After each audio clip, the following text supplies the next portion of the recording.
Саламатсыздар ма? Бүгін мен сіздерге шешен құрақ тігілу әдісін көрсететін боламын. Алдымен мен каналыма тіркеліп, лайк басып, комментарий жазып кетіңіздер. Бұл шешен құрақты әр көрпеше тіккенде, көрпе тіккен кезде құрақтың айналасына тігуге болады. Немесе осы шешен құрақтың өзімен әдемі көрпеше тігіп алуға болады. Бізге керек заттар: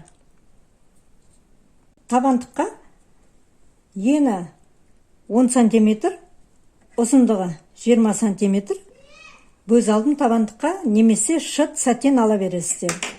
Сәл қаттылау мата керек. Сосын екі түсті мата таңдадым. Біреу қою жасыл, сосын біреу қызыл. Бұның ұзындығын өздеріңіз қалауларыңызбен, бірақ ені менде 3 см.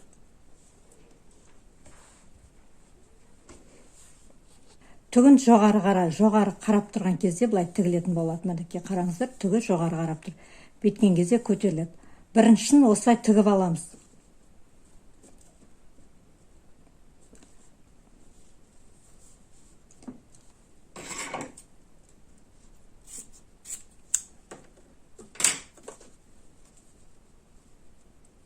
Осылай тігеміз. Бір бекітіп аламыз.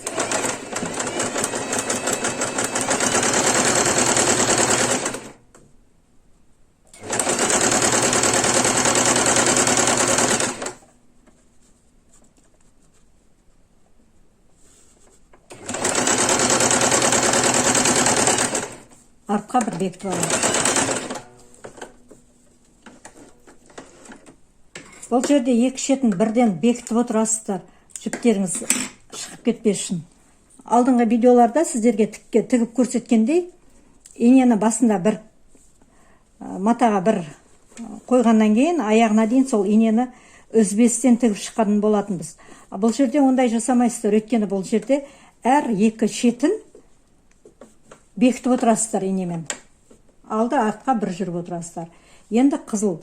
Қызылда біз мысалы мына жерден жаңа мына бастан тіккен кезде түгі төмен қарап тұрды, енді жоғары қарап тұрды. Енді түгін төмен қарап тіге бересіздер. Қалған құрақтардың бәрін, қалған лентаның бәрін түгін төмен қаратқан күйі тіге бересіздер. Негізі құрақтардың барлығы түгі төмен қарап тігіледі. Мінекей мынамен бірдей қыласыздар.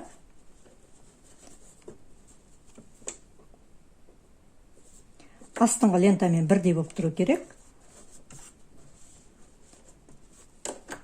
Инені қойып аласыздар.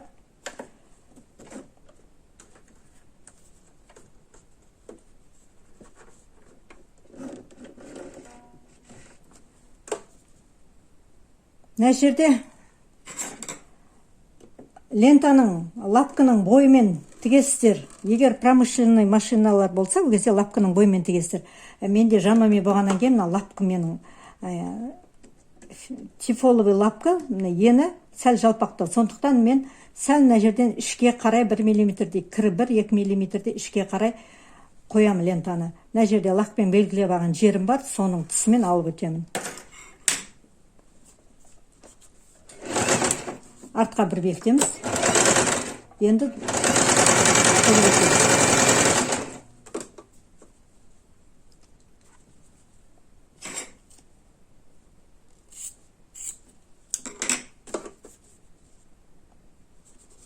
осылай тігіп шығамыз.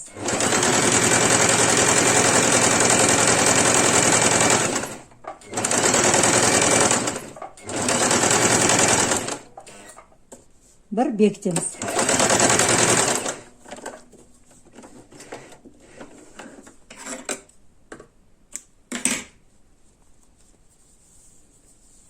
Мынандай лента. Мынандай полоска шықты. Енді жасыл лента. Жасыл лентаны түгін төмен қарай тіге береміз. Барлығын түгін төмен қарай тігеміз енді. Қолмен алақаныңызбен жайып аламыз да. Бекітіп аласыздар.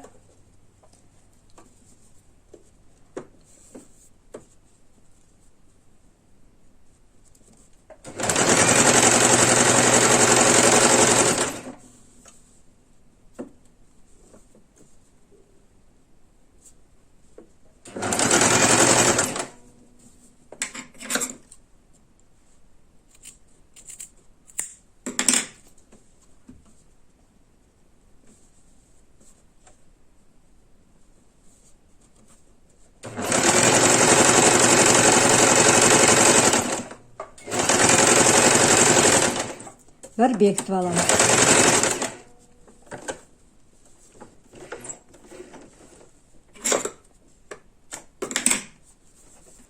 Мынандай екі шетін қиып отырасыздар.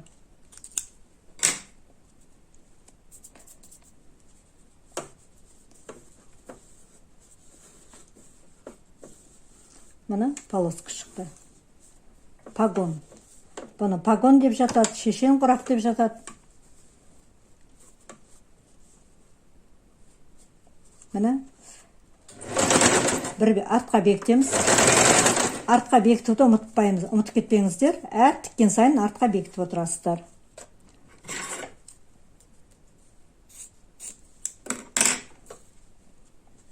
Бұл өте оңай құрақ. Бұл құраққа көрпе құраған кезде құрақтардың арасына қосуға болады.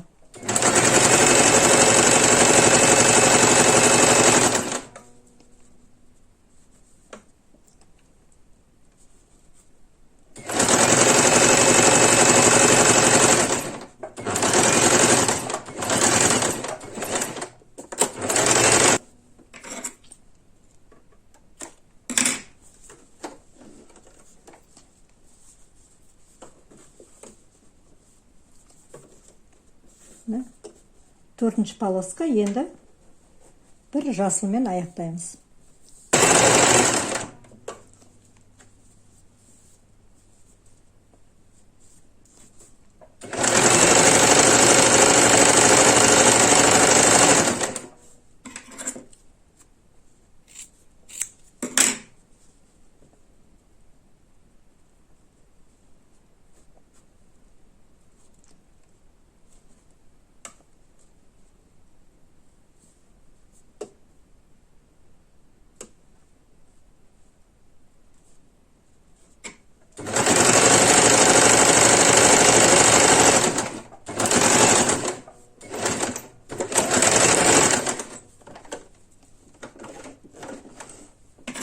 Қиып аламыз. Мына шетін жіптерін қиып отырамыз.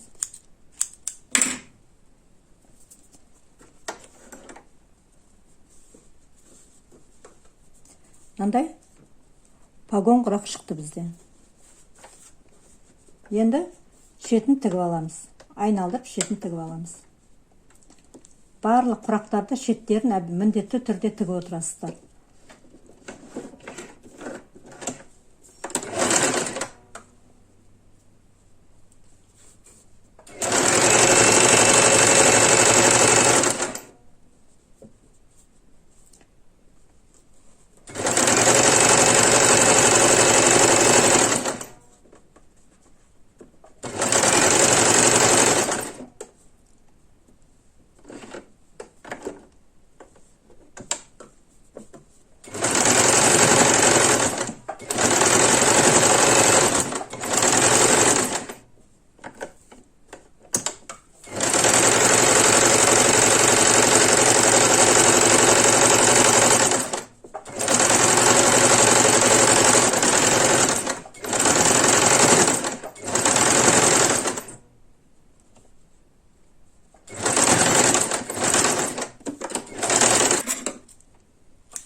Мынандай құрақ шықты.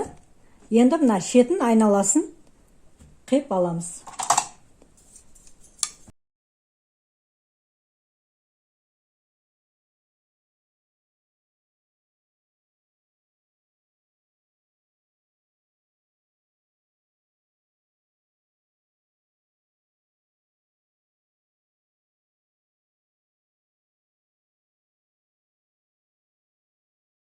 Бізде құрақ шықты.